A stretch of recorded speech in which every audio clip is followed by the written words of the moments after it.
Resistência à insulina é um nome que cheira para você como familiar?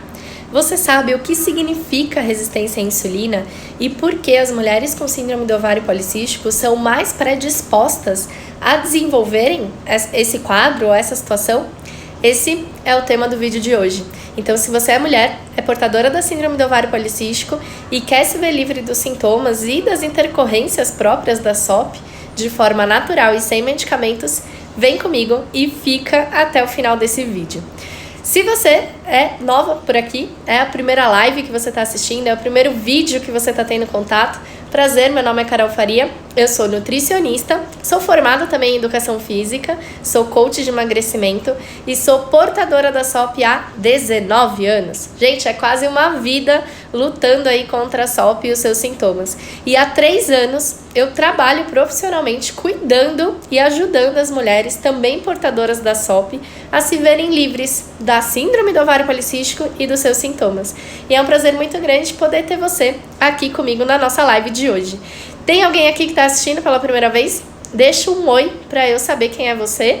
E para quem está aqui já há mais tempo, já me segue, já é praticamente minha amiga aí de inbox, quero agradecer também a confiança, a credibilidade e a sua presença aqui no nosso vídeo de hoje. Gente, vocês sabiam que 20% das pessoas, das mulheres em idade fértil, são portadoras da SOP e que só metade dessas mulheres são diagnosticadas da forma correta? Você pode me ajudar a fazer com que mais informação chegue a essas mulheres portadoras e que talvez não saibam que são portadoras ou que não se deram conta ainda do que significa ter síndrome do ovário policístico. Como que você faz isso?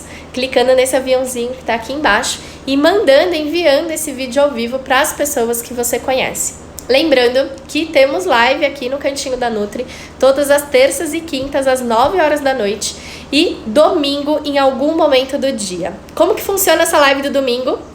Eu deixo uma caixinha de perguntas no Stories e em algum momento do dia eu entro para tirar as dúvidas de quem estiver ao vivo comigo. Como que você faz para não perder essa live, para não perder esse encontro, para não perder esse horário? Você me segue o meu perfil, clica nos 3 pontinhos que fica lá do lado direito da tela, na parte de cima, e coloca para ativar notificações de Stories. E aí depois você coloca para ativar notificações de publicação. E aí o Instagram vai te avisar toda vez que eu fizer um post ou que eu entrar ao vivo para falar sobre alguma coisa que é do seu interesse, porque sempre vai ser sobre síndrome do ovário policístico. Combinado? Então, gente, vamos lá. Resistência à insulina é um dos temas que eu talvez mais fale. É um dos temas que eu mais já expliquei aqui, tanto em ao vivo, né, como também em vídeos gravados lá do canal do YouTube, mas sempre gera confusão, sempre gera dificuldade das pessoas entenderem o que significa e do porquê esse assunto é tão importante. Então eu trouxe de novo esse tema aqui na live, para quem é novo, para quem me acompanha há menos tempo, ou para quem ainda não entendeu exatamente o que significa, para você ter também acesso a essa informação, certo? Gente, quando nós falamos em resistência à insulina, o que a gente quer dizer, né, com esse termo? Resistência à insulina quer dizer que o seu organismo não está sabendo utilizar da melhor forma possível, da forma mais adequada possível, a insulina produzida pelo seu organismo. O que é a insulina? É um hormônio que a gente produz sempre que consome carboidrato, seja esse carboidrato saudável ou seja esse carboidrato não saudável. Então, na prática, tanto faz se você está consumindo ali um carboidrato super saudável, como o carboidrato vindo das frutas, por exemplo, ou das raízes da batata, da mandioca e etc. Ou se você está consumindo um carboidrato mais pesado, entre aspas, como um carboidrato de um pão ou um carboidrato de uma massa. Esses carboidratos não necessariamente não são saudáveis, tá? Esses carboidratos podem fazer parte da sua rotina também. Mas a informação, né, a mídia, as redes sociais hoje em dia meio que demonizaram esse tipo de carboidrato, então é por isso que eu tô citando esse exemplo. Mas eu quero deixar claro aqui que tá tudo bem se você come pão e massa de vez em quando, eles não são necessariamente ruins para sua dieta. Mas vamos lá, tanto faz, né, se você tá consumindo uma fruta, uma raiz ou um pão, um carboidrato. Se você consome esse carboidrato, o seu organismo vai produzir insulina em resposta a esse consumo. Porque a insulina é o hormônio que a gente produz com o objetivo de fazer a absorção e promover a utilização do carboidrato como fonte de energia pelo nosso organismo. Então, quando a gente produz, né, quando a gente tem a insulina ali, né, funcionando no nosso corpo, essa insulina se liga ao carboidrato, ou seja, eles se comportam como se fosse uma chave e uma fechadura, né? Eles se relacionam, eles se ligam, e a partir dessa ligação a insulina transporta o carboidrato, que já é glicose, né? Já é a nossa moeda de energia fácil ali no sangue, para o interior da célula, onde ela vai ser usada como combustível. Então, é ali que você vai ter, na verdade, a combustão do seu carboidrato para gerar energia para suas atividades. Atividade física, atividade do dia a dia, estudar, atividade intelectual, qualquer tipo de atividade. Para o seu corpo funcionar, você precisa ter essa insulina dentro da célula gerando, aliás, essa glicose dentro da célula gerando energia. E para essa glicose entrar dentro da célula, ela passa então pelo funcionamento da insulina, que é o intermediador. Na mulher com síndrome do ovário policístico, o que pode acontecer, né, para essa situação ser chamada de resistência à insulina? A mulher com SOP que tem sobrepeso ou obesidade, em muitas das vezes, na maioria das vezes, produz insulina suficiente, produz insulina numa quantidade adequada, mas por algum motivo essa insulina não consegue se ligar à glicose para fazer o transporte da glicose na corrente sanguínea. Gente, hora de brigar com os filhos. Acende essa luz, Manuela. Agora. A Carol é brava de vez em quando, viram? Então, gente, na mulher com SOP, ocorre a produção da insulina. A insulina está disponível na corrente sanguínea, só que ela, por algum motivo, não consegue desempenhar o papel dela. Por algum motivo, ela não consegue transportar essa glicose. E aí, por consequência, o que acontece? A insulina que foi produzida, ela sobra, entre aspas, na corrente sanguínea, e o carboidrato que deveria ter sido transportado e virado combustível, ele não passou por esse processo, então ele também sobra na corrente sanguínea. A insulina que sobrou vai sinalizar para o seu corpo, vai sinalizar para o seu cérebro duas coisas. Primeiro, que está faltando energia. Então, na verdade tá faltando, né? Porque a glicose tá disponível ali, mas não tá dentro da célula, que é onde ela deveria estar. E aí isso faz com que a gente se sinta como? Cansada, com fadiga, com aquela preguiça que parece uma preguiça sem fim, sem vontade de fazer nada. Alguém se sente assim, que tá assistindo agora aqui? Se alguém se sente assim, provavelmente já foi até chamada de preguiçosa, né? E eu venho com essa live com o intuito de fazer você entender que você não é preguiçosa. Talvez você esteja realmente sentindo essa falta de energia. E isso não só é comum, como é normal na síndrome do ovário policístico, por conta da resistência à insulina. E aí o que acontece? Quando você tem esse cansaço, essa fadiga, essa falta de energia para suas atividades, pode ser que isso aconteça porque a glicose não está chegando no interior da sua célula. E a sua insulina está acumulando, está ficando ali no seu sangue. Essa insulina que está se acumulando, que está ficando em grande quantidade ali, fica assim por quê? Fica sinalizando para o seu corpo que você precisa comer mais. Então, além de você se sentir mais cansada, com mais fadiga, com menos disposição para suas atividades, você ainda sente mais fome. Então, você fica mais cansada e com mais fome. E aí, quanto mais você come, mais cansada você se sente. Porque quando você come mais, ou seja, quando você traz mais carboidrato para o seu sangue, você faz com que o seu corpo produza mais insulina. Então, você está reforçando aquele sentimento que você já tinha, de mais fome e de mais cansaço. E aí vira um ciclo. Quanto mais fome você sente, mais você come, mais insulina você produz, mais cansada você fica. E em paralelo a isso, esse é o efeito de uma insulina sobrando. A glicose que está sobrando ali, e está sobrando porque não entrou na célula para gerar energia, ela não pode ficar ali, né? Porque o nosso corpo ele foi moldado, foi produzido, o Papai do Céu, quando criou, a gente criou, pra gente não ter excesso de glicose no sangue. Então, quando a glicose se acumula, quando a glicose sobra porque não foi usada como fonte de energia, essa glicose acaba sendo acumulada em forma de gordura.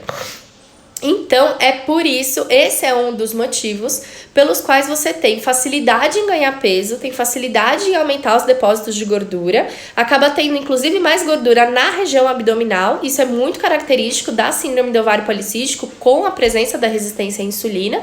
E essa gordura se acumula principalmente na região do abdômen. Então, são mulheres que tendem a sentir mais acúmulo de gordura na região da cintura, do abdômen e até do quadril.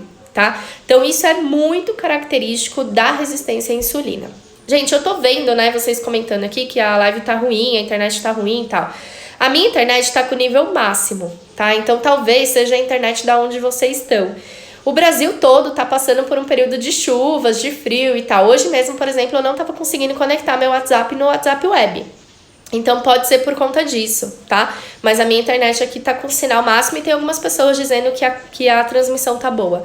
Mas de qualquer forma eu vou deixar a live salva aqui no Instagram, ela vai pro IGTV e também vou carregar lá no YouTube, tá? Então, gente, o que é importante, né? Vocês saberem do que eu falei até agora. Primeiro, você acumula insulina, essa insulina faz você comer mais, e você comendo mais, você produz mais insulina. Você se sente mais cansada, com mais fadiga e também com mais fome. Ao mesmo tempo, você acumula mais gordura, porque a glicose que era para ser convertida em energia não foi, ela tá ali no seu sangue disponível e sinalizando para o seu corpo isso, e você acumula mais gordura na região abdominal.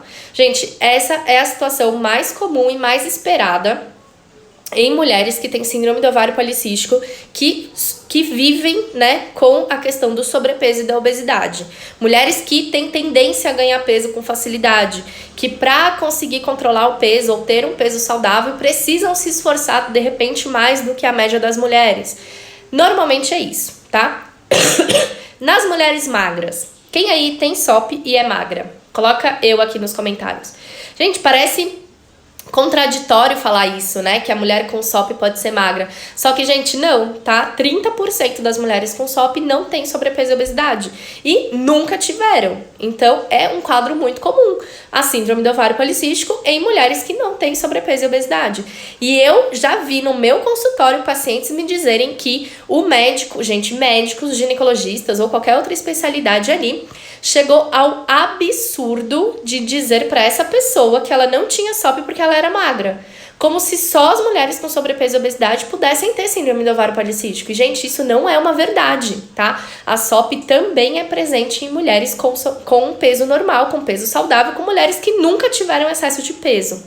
E nessas mulheres também é possível haver resistência à insulina. Só que é um quadro um pouquinho diferente desse quadro que eu acabei de explicar. O que a gente observa nas mulheres magras? Um quadro de hiperinsulinemia, ou seja, uma produção maior de insulina do que o ideal. Então, enquanto a mulher, né, consome uma quantidade X de carboidrato e espera uma produção X de insulina, ela consome X de carboidrato e produz 2 vezes X de insulina, ou seja, ela começa a ter uma produção exagerada de insulina. E essa produção exagerada de insulina faz com que aquele carboidrato seja absorvido e utilizado muito rapidamente. Porque na mulher magra, ao que tudo indica, a insulina, além de ser produzida de forma excessiva, ela é funcional. Então ela faz o papel dela, que na mulher com sobrepeso e obesidade, às vezes não está acontecendo muito bem. Tudo indica que na mulher magra, esse transporte da glicose para dentro da célula acontece. Só que ele acontece de uma forma muito rápida. E aí o que isso gera? Você consome um carboidrato, esse carboidrato é absorvido de forma muito rápida, então você tem um pico de energia logo depois do consumo, só que em seguida você tem um rebote, ou seja, você tem uma queda abrupta de energia. É aquela pessoa que de repente, depois da refeição, sente muito sono, fica muito sonolenta, não consegue se concentrar, tem dificuldade para de repente fazer alguns tipos de trabalho, não tem energia, principalmente depois das refeições. E essa pessoa que é magra e tem esse tipo de resistência à insulina, que não é esse o nome exato, mas que é muito utilizado, né, para a gente explicar para o leigo o que está acontecendo, ela tem uma produção de insulina muito grande, ela produz muita insulina, essa insulina capta o carboidrato muito rápido, ela tem esse pico de energia seguida de uma queda e muita fome. Por quê? Ao mesmo tempo que a insulina dela aumenta demais, a insulina está sinalizando para ela que ela precisa comer mais. Então são aquelas mulheres... Viu só como só uma olhada basta, muitas vezes? Tô vendo. Gente, alguém aí tem filho? Alguém vive essa situação assim de se dividir entre duas coisas ao mesmo tempo? Nas mulheres magras, então, gente, essa situação, ela gera muita fome. E é aquela pessoa que parece exagero, mas ela fala, gente, se eu não comer eu vou desmaiar. Se eu não comer eu fico enjoada. Ela começa a passar mal quando ela não come. Em um período curto de tempo. Então, sei lá, a pessoa acabou de comer, passa 1 hora, 1 hora e meia, ela fala que tá com fome de novo, e se ela não se alimenta, ela sente mal-estar, e ela sente de verdade, tá? Esse mal-estar é gerado por esse declínio súbito de energia, né? Por esse rebote que a gente fala. E nessa mulher, qual que é o grande problema? A mulher é magra, né? Muitas vezes ela não tem um fator estético tão importante. Então ela não, muitas vezes ela acha que ela se alimenta bem, ela acha que a dieta dela tá de acordo. Ela não enxerga uma importância, por exemplo, em ir em uma nutricionista, porque ela é magra, todo mundo fala que ela é magra. Se ela falar que ela vai na Nutri, as pessoas vão chamar ela de biruta. Isso faz com que esse quadro se arraste por muito tempo. Ela começa a achar que aquilo é normal, que todo mundo sente aquilo, né? E aí, isso não é normal, isso não é saudável, e a longo prazo, esse aumento da produção de insulina começa a forçar demais o seu pâncreas, que é a unidade produtora da insulina. E aí, quando você começa a forçar muito, pode acontecer o quê? Uma falência do órgão. O que é essa falência? Um quadro de diabetes. Quando a pessoa que antes produzia muito, começa a não produzir o suficiente. Então você produz tanta insulina, que você vai literalmente cansar o teu órgão produtor de insulina, ao ponto dele não conseguir produzir mais a quantidade que ele produzia antes. E é esse o grande problema, porque depois que você desenvolve um quadro de diabetes, dificilmente você vai ter regressão. E isso acontece muito nas mulheres que são magras durante boa parte da vida, e aí por algum motivo acabam desenvolvendo, né? Algum motivo entre aspas. Começam a desenvolver o diabetes e começam a ganhar peso de forma inexplicável, né? Ou aparentemente sem explicação. Alguém se identificou com tudo que eu falei? O que eu quero dizer com isso, gente? Seja você uma pessoa com resistência à insulina, seja você com um quadro de hiperinsulinemia, na maior parte das vezes, essa situação, essa resposta da insulina não é diagnosticada em um exame simples de jejum. Então, na mulher com síndrome do ovário policístico, e principalmente na mulher magra com síndrome do ovário policístico, a gente tem normalmente resultados ótimos de glicose de jejum e de insulina de jejum. Então, quando você faz o exame de jejum, parece que você não tem problema nenhum no seu metabolismo de carboidrato. Esse problema vai surgir, vai aparecer, o médico vai diagnosticar quando você tiver uma curva de glicose ou de insulina, ou um teste de oral, né, um teste de tolerância oral de glicose. Como que são feitos esses exames? O teste, ele é muito parecido com a curva, tá? Você vai em jejum pro laboratório, ingere uma garrafinha de dextrosol, que é um líquido riquíssimo em carboidrato. Daí você espera 2 horas e colhe sangue de novo. Então você tem a quantidade de glicose e de insulina em jejum, antes de você tomar o dextrosol, e você vai ter a quantidade de insulina e de glicose depois do dextrosol, depois de 2 horas da descarga de carboidrato. Na curva, é exatamente isso, com a diferença que nesse intervalo você faz coletas a cada meia hora. Então, no teste, muitas vezes você vai, tira sangue, daí fica em repouso lá 2 horas, sem acesso, sem nada, e faz só outra dosagem depois do consumo. E na curva não, você vai colhendo sangue a cada 30 minutos pra gente saber exatamente em que ponto da curva, né, ou seja, a cada quanto tempo depois da ingestão do carboidrato, você apresenta um comportamento inesperado. Ou você produz insulina demais, ou você produz insulina de menos, o que gera um aumento da glicose, enfim. Quem vai te pedir esse exame, quem vai diagnosticar se você tem resistência à insulina ou não, é o médico. E qual que é a melhor especialidade para a gente procurar nessa situação de síndrome do ovário policístico? O endócrino. Síndrome do ovário policístico causa um conflito muito grande por conta do nome, né? Síndrome do ovário policístico. A pessoa pensa que o problema tá no ovário e logo ela procura um ginecologista, que é o médico responsável pelo aparelho reprodutor feminino. Só que não, pessoas, não. Entendam que a síndrome do ovário policístico é uma doença hormonal. Ou seja, o melhor médico para fazer diagnóstico e tratamento é o endocrinologista. Qualquer endócrino? Não, porque muitos endócrinos não têm tanto conhecimento assim sobre a questão da SOP. Muitos endócrinos têm focos em outras coisas. Foco em emagrecimento, foco em algum tipo de doença específica, enfim, foco em metabolismo. Procurem o endócrino que vocês percebam, que vocês saibam que realmente conhece a fundo a síndrome do ovário policístico e está apto a te ajudar a fazer um tratamento, tá? Nutricionista pode pedir curva? Pode. Então, eu normalmente peço para as minhas pacientes a curva de glicose e de insulina, para eu saber como está o comportamento metabólico dela depois que ela ingere carboidratos.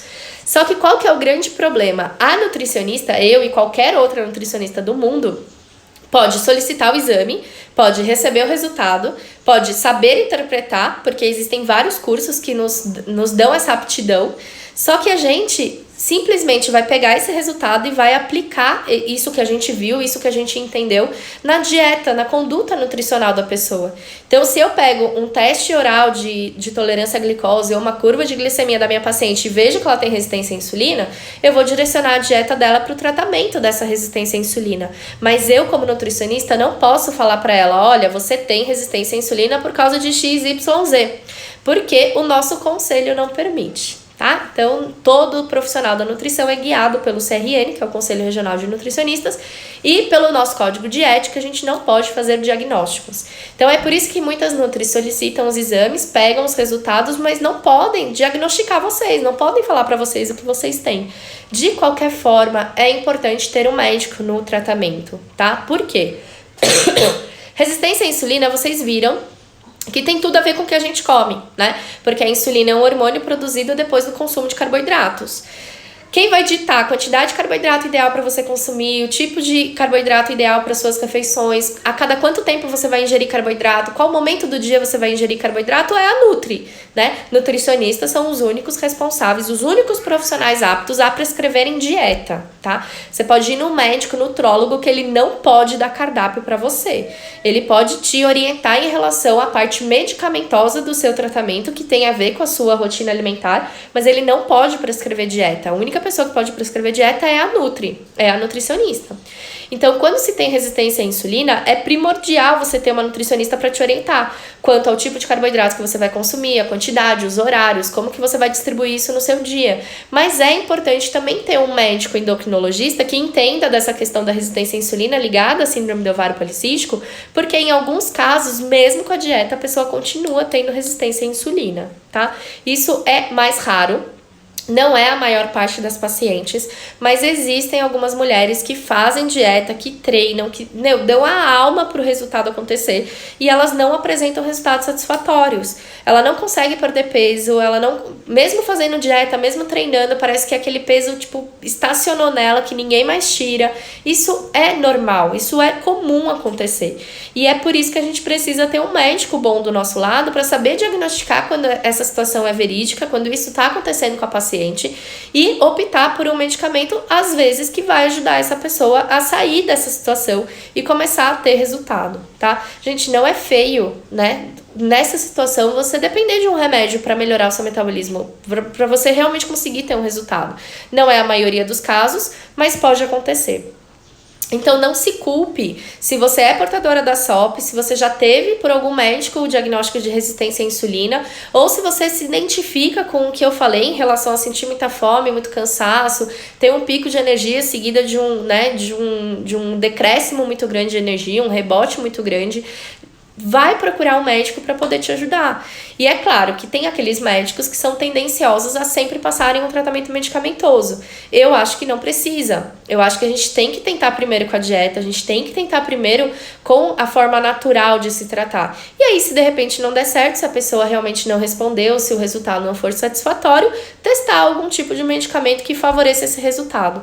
Lembrando, gente, que Glifage, Saxenda, Victoza, todos esses remédios usados para resistência resistência à insulina, eles não vão ter efeito se você não estiver fazendo uma dieta adequada. Então também não adianta nada você achar um endócrino fantástico, você ir lá pagar a consulta, sair de lá com uma receita de um medicamento e começar a usar esse medicamento sem mudar a sua rotina alimentar, sem mudar o seu dia a dia, os seus hábitos, seu estilo de vida, a prática de atividade física. O remédio não vai resolver o problema, ele não é milagroso.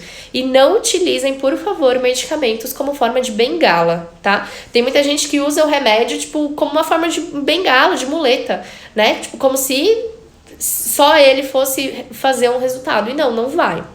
A dieta vai ser sempre importante e ela vai ser sempre fundamental para que você atinja os seus objetivos também, tá? Dúvidas sobre resistência à insulina? Dúvidas sobre síndrome do ovário policístico e resistência à insulina? Teve uma situação, gente, engraçadíssima, entre aspas, né? Não foi muito engraçada, mas é que eu prefiro rir dos problemas do que, tipo, me estressar com eles. Mas teve uma pessoa que eu atendi algumas semanas atrás com síndrome do ovário policístico, com resistência à insulina diagnosticada na curva glicêmica, com todos os indícios de resistência à insulina, todos os sintomas, tudo isso que eu expliquei aqui pra vocês, ela tinha. E aí eu fiz uma conduta pra ela, né? Tipo, fiz um plano alimentar, onde ela se alimentava a cada 3 horas. E dentro dessa conduta, eu passei pra ela canela, eu passei pra ela alguns chás, algumas coisas ali, cúrcuma, que ajudam a reduzir essa questão da resistência à insulina, que fazem com que a nossa insulina funcione melhor. E aí a pessoa, gente, ela ficou revoltadíssima comigo, porque ela falou que jamais uma mulher tentante poderia usar canela, por exemplo. Então, gente, toma muito cuidado com essas coisas que vocês veem, sabe? Em rede social, internet, Facebook, Instagram e etc. Por quê? Eu não preciso ficar, tipo, me explicando, entendeu? Eu não preciso ficar contando pra paciente o porquê que eu faço cada coisa, mas eu gosto de fazer isso. Então, sempre quando eu vou entregar a minha dieta pro paciente, eu mando ela por e-mail com uma explicação de todos os negocinhos que eu coloquei ali, com os objetivos, né, pelo qual eu tô usando um fitoterápico, um chá, uma especiaria, etc. Porque eu acho que a pessoa sabendo o porquê, ela vai se motivar mais a seguir, ela vai se motivar mais a fazer. E aí, essa pessoa ficou revoltada, ela queria o dinheiro de volta dela, porque ela falou que jamais eu poderia passar canela para uma tentante. Gente, canela é uma das especiarias mais utilizadas para resistência à insulina. E qual que foi o meu raciocínio no caso dessa pessoa? Pessoa X tem resistência à insulina, tem excesso de peso, tem síndrome do ovário policístico e quer engravidar. Antes de eu fazer com que essa pessoa ovule, antes de eu ir direto para uma conduta dietoterápica, né, para alimentos que favoreçam ela a ovular, para ela engravidar, eu preciso corrigir tudo que está antes disso, né? Eu preciso reduzir a insulina dela, porque isso vai ajudar a diminuir a testosterona. Diminuindo a testosterona, a gente vai aumentar as chances não só da concepção acontecer, mas vai reduzir o risco de aborto. A gente vai promover uma situação metabólica favorável para que ela consiga engravidar mais facilmente, com menos risco de perda do bebê, né? Porque mulheres com SOP são mais tendenciosas a terem aborto. E aí, eu expliquei pra ela, falei assim, olha, a canela é importante porque a gente vai controlar sua resistência à insulina, controlando sua resistência à insulina, você vai diminuir sua testosterona, que tá alta pelo exame. Diminuindo sua testosterona, você vai aumentar as chances de você engravidar, vai reduzir o risco de aborto e etc. Eu sei que, gente, nada convenceu essa pessoa de que ela podia usar canela sendo tentante, tá? Porque ela viu no blog de alguém que canela não pode ser usada por tentante. Toma cuidado com isso. Se você vai em uma profissional e você acredita nessa profissional, você paga pela consulta dessa profissional, gente, acredite no que ela fala, né? Enfim, né? Você foi nela porque você confia, então dê a chance. Canela, gente, não é abortivo, tá? Canela não é abortivo. Inclusive, a canela é muito usada para diminuir resistência à insulina, inclusive em algumas mulheres que são gestantes. Você vai usar excesso de canela? Não. Você vai usar canela em todas as refeições, todos os dias? Não. Só que você usar uma canela polvilhada em cima de uma banana, por exemplo, como uma forma de sobremesa, gente, é muito melhor, é anos-luz melhor do que você se debruçar num chocolate ao leite, por exemplo. Vai fazer muito menos mal. E qual é a história da canela, né? A canela, o chá de canela, não é a canela especiaria, a canela polvilhada na comida, não. O chá de canela é contraindicado para mulheres acima de 15 ou 16 semanas gestacionais, porque ele é um vaso compressor. Ele causa vasocompressão. E aí, por ser termogênica, né? Ela tem um efeito termogênico. Quando você promove essa vasoconstrição, você diminui o fluxo sanguíneo da placenta. E isso faz com que menos oxigênio e menos nutrientes chegue para o bebê. Para uma gestante que já está no segundo trimestre ou terceiro trimestre gestacional, isso é ruim, porque pode promover diminuição do crescimento fetal, pode diminuir, né, a irrigação sanguínea do bebê, enfim. A gente contraindica chá de canela na gravidez por conta disso. Agora, canela em pó é liberado? É liberado. Vai promover aborto? Vai promover vasoconstrição? Não vai. Carol, eu posso tomar chá de canela sendo tentante? Pode, porque como eu falei, gente, a contraindicação do chá de canela, e eu tô falando de chá de canela porque foi o exemplo da paciente, mas qualquer outro chá se encaixa exatamente nessa situação, exceto hibisco, chia amarelo e unha de gato, tá? Eu posso falar de chá de canela, eu posso falar de chá de cavalinha, dente de leão, todos esses chás são contraindicados para a mulher que tá gestante, né? Uma mulher que tá grávida não vai tomar esses chás, mas a tentante pode. E por que a tentante pode? Porque a maior parte desses chás são relacionados a abortos ou problemas gestacionais por promoverem essa vasoconstrição. Chá verde também, chá branco, eles causam vasoconstrição. Chá verde, inclusive, tem cafeína. E aí, com esse vaso mais comprimido, chega menos sangue, chega menos oxigênio para o bebê. Na placenta. Uma gestante de 6 semanas gestacionais, uma gestante de 7 semanas gestacionais, uma gestante de 8 semanas gestacionais, que é mais ou menos quando a gente descobre que está grávida, nem tem placenta ainda. Ou seja, se você engravidar e estiver tomando chá de canela, se você engravidar e estiver tomando chá verde, ou chá branco, ou qualquer outro chá, você vai ser normal, entendeu? Não vai afetar em nada o desenvolvimento do seu bebê, porque nesse período gestacional ele ainda não se alimenta, ele ainda não recebe sangue pela placenta, então não vai acontecer risco nenhum, tá? Vem daí, gente, a importância de vocês terem um profissional que vocês confiem te orientando, porque se você tem uma profissional do seu lado te orientando a tomar um chá e garantindo que não vai fazer mal nenhum pro seu bebê, caso você engravide, você vai conseguir fazer uso desse chá muito mais tranquilamente, e isso importa muito, tá? Chá verde, chá branco, a Ana Vitória até comentou aí com vocês, né, que tem muita cafeína, mas são chás muito usados para o tratamento da SOP. Então, eu considero, né, eu prescrevo para as minhas pacientes sempre em quantidade pequena, tá? É termogênico, ajuda a queimar gordura, muitos deles ajudam na resistência à insulina, que por consequência vai melhorar o metabolismo como um todo, mas são chás que têm cafeína. E a cafeína em excesso é prejudicial para a gravidez, porque diminui o endométrio e diminui assim as chances do embrião se fixar na parede do endométrio, podendo então, né, se desenvolver. Então, para a mulher que é tentante, eu faço restrição de cafeína, por exemplo. Mas isso não quer dizer que você não vai poder tomar um chá verde no meio da tarde. O que sempre vai contar? A quantidade, a intensidade, ou seja, o quanto aquele chá ele está concentrado ou não, e a frequência, né? Se você vai tomar todo dia, em que volume.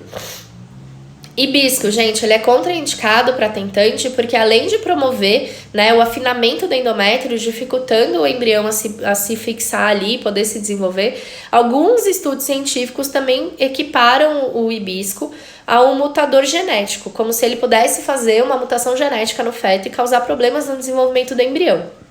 Então, por via das dúvidas, eu não recomendo hibisco para tentante, nem sequer para mulher que não previne, né? Às vezes a minha paciente não tá tentando engravidar, mas ela não tá se prevenindo. Se ela não tá se prevenindo, eu não vou passar hibisco para ela. E o chia amarelo e unha de gato são excelentes fitoterápicos. Muitos estudos comprovam, né, os benefícios deles no tratamento da SOP, mas eles podem ser abortivos. Então, eles são tomados apenas nos 14 primeiros dias do ciclo menstrual, que é quando a gente tem certeza, entre aspas, que a mulher não tá grávida. E aí, quando a mulher, aí vamos supor que seja uma pessoa que tem um ciclo regular, ela vai tomar sempre do 1º ao 14º dia, do 1º ao 15º dia, e aí vai suspender, né, a partir da ovulação até descer de novo. Carol, eu não menstruo, meu ciclo menstrual é completamente irregular. Eu posso usar o chia amarelo e unha de gato? Se você estiver prevenindo uma gravidez, eu não vejo problema, mas vai depender da minha conduta contigo, né? Então vai depender de cada caso, vai depender de tudo que eu conversar com a pessoa. Mas via de regra, se a pessoa está prevenindo, eu não restringo o chia amarelo e unha de gato para ela. Agora, se ela tem um ciclo completamente bagunçado e ela não tá prevenindo, ela inclusive é tentante, eu vou preferir usar outros chás que não tem risco, né? E aí, quando a menstruação dela vier, se a menstruação aparecer, a gente aproveita para usar naquele ciclo, tá? Lembrando, gente, que um ciclo completamente bagunçado, ausência de menstruação, é indício de que tem alguma coisa errada, sabe? É indício de que você tem alguma alteração hormonal. E se o seu corpo não tá preparado, não tá menstruando, não tá seguindo um ciclo, significa que algo antes da concepção precisa acontecer. Então a gente vai sempre procurar cuidar da casinha primeiro, para depois favorecer a mulher a engravidar. Então, e a resistência à insulina, que é o tema da live, tem muito a ver com isso, porque uma paciente que tem resistência à insulina, ela provavelmente vai ter aumento de testosterona. E se a testosterona ou a dihidrotestosterona estão elevados, são hormônios que vão dificultar ela engravidar, e se ela engravidar, vão favorecer a perda. Então ela pode sofrer um aborto por ter testosterona ou dihidrotestosterona acima do normal, acima do recomendado ou acima do seguro. Então eu vou primeiro ajustar a resistência à insulina da paciente com canela, com alguns chás, com algumas especiarias, com fitoterápicos. Quando a resistência à insulina dela melhorar, eu vou observar uma alteração hormonal positiva nela. Ela provavelmente vai voltar a menstruar adequadamente, num ciclo mais normal, e aí ela vai poder engravidar muito mais facilmente, tá? Então esse é um pouquinho do bastidor pelo qual uma mulher, né, tentante passa antes de querer engravidar. Qual que é o maior erro das tentantes? Né? Na minha opinião, na minha visão, é querer engravidar a qualquer custo. Então, às vezes, a pessoa tá com resistência à insulina, testosterona alta, ciclo menstrual completamente irregular, não menstrua há meses, quando menstrua fica 20 dias menstruada, tá? Aquela bagunça generalizada nos hormônios da pessoa, e ela só quer uma coisa, ovular para engravidar. E aí ela vai no médico, pede um indutor de ovulação, faz coito interrompido, faz processos de fertilização. Nessa situação, eu já vi no consultório pacientes fazerem isso. Porque elas querem engravidar e só, como se engravidar bastasse, né? Não, gente, depois que a mulher engravida, a gente tem 40 semanas que a gente precisa cuidar, que a gente precisa monitorar, que a gente precisa tratar a SOP, para que esse nenenzinho ele cresça, se desenvolva da melhor forma possível e nasça com saúde, né? Então não basta, gente, não queiram cortar caminhos. Cuida da casinha primeiro, prepara o seu corpo para receber esse bebê, prepara o seu organismo, seus hormônios, tudo isso para que a gestação aconteça e se mantenha da melhor forma. E aí, quando você estiver preparado, o seu corpo vai te sinalizar isso.